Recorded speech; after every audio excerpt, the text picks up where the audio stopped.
to India Talks, a show brought to you by QTV, a channel for decision makers. You can know, watch and decide. And by IndoIndians.com, the premier community portal for Indians in Indonesia. We connect Indians. And today we have with us Ranjana Singh from Group M, and she's a technical advisor there. And we'll be talking to her. And I'm just so excited to finally have a woman on our talk show. Am I the first one? Yes. Thank you. So, you've been here for many, many years now. And how does it feel to be in Indonesia?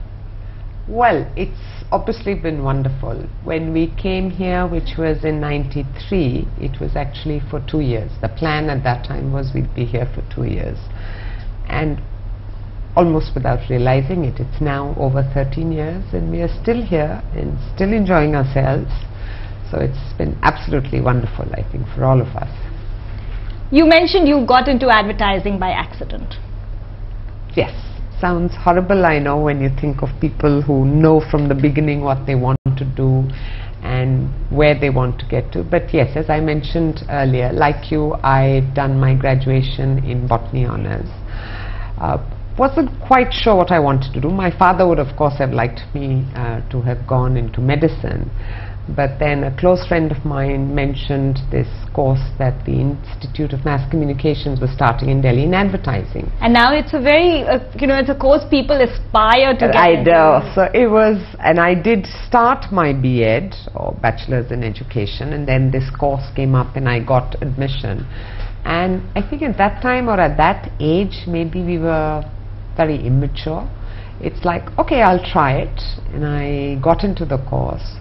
One of the visiting faculty was someone from Hindustan Thompson's, and at the end of the course he said, would you like to join HTA? And I said, yeah, why not, let's try it. It literally was that casual. So it just dropped into your lap? It just dropped into my lap and seemed like something, let's try. I wasn't sure what advertising was till I started the course. And again got into it, but again I must say obviously enjoyed it, because after over 20 years I'm still in advertising. Yes, so I must say I was one of the lucky ones that I actually got into a job and then enjoyed doing it so much that I'm still in the same field. Same field, yes. That's right.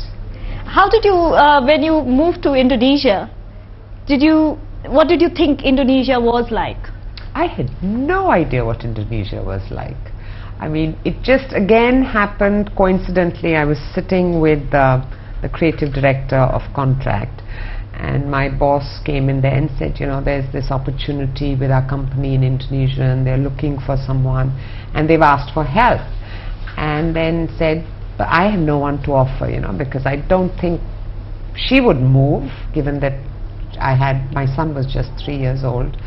And it's like, no, you better ask me. I think I'd like to consider it. So it started like that. And then just they said, come down and check out the place. And again, I didn't know much about the country, but the company I was familiar with. So I think that was a big help. Came here and again, just loved it so much. It was very challenging, very exciting. The B.Ed must have certainly given you some of whatever teaching skills, because now you are advisor to your company employees. Well, I never finished B.Ed. I only did it for 2 months before I joined the other course.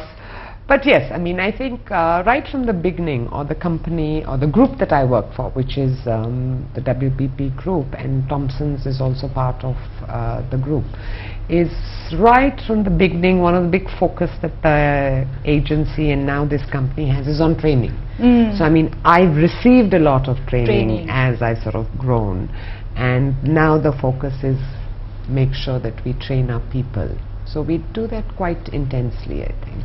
A lot of people talk about critical moments in life, that these are the moments which either can give you the aha or can decide the future for the rest of your life.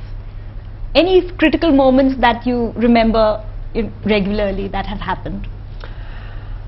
I'm sure there have been a lot of them, but I would imagine, like I said, of course, I'm not going into things like finishing school and college and all. That was for at least our generation in India. It was just a given. You did it. So they weren't considered high points as they probably would for my children today. From Group M, and we are just talking to her about her moving to Indonesia. And she's been here for the last 13 years and in a very responsible position. As a part of that position, Ranjana, you have been hiring lots of people regularly. What is it that you look for? What qualities do you look for in your new hired employees?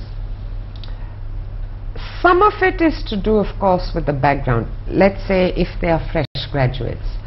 I think one of the key questions that we ask, and the answer that's important, is how interested are they in this profession? Are the skills as important as the attitude? There are actually no skills required. Okay. As I keep saying, which I believe is true of most jobs really, most general jobs, it's about common sense.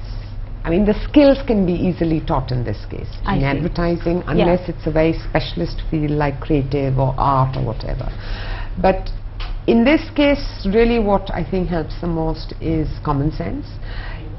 We are more interested in people because we will invest a lot in them in terms of training, giving them exposure, both in monetary terms and in actually time terms. Yeah. So we try and find out how serious are they about making a career, a long-term career.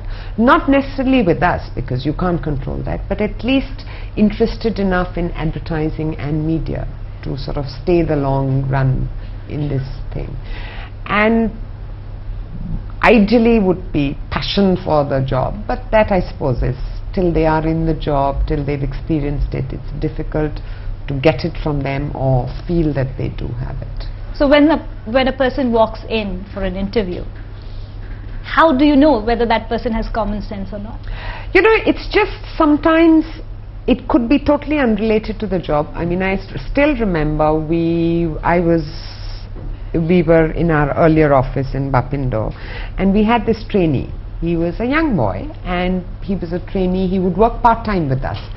I was going out for a meeting and I just overheard him talking to one of my senior colleagues, and he was actually arguing with him about something, about a technical issue, and arguing. And I just stopped and I said, and he was arguing with passion because he obviously knew what he was talking about, but more importantly believed in what he was talking about. I came back from the meeting and I said, that guy, what's his position? And they said, you know, he's part-time, part student. I said, make sure we hire him as soon as he finishes his course. Today, it really makes me very proud because he was one of our first Indonesian expats.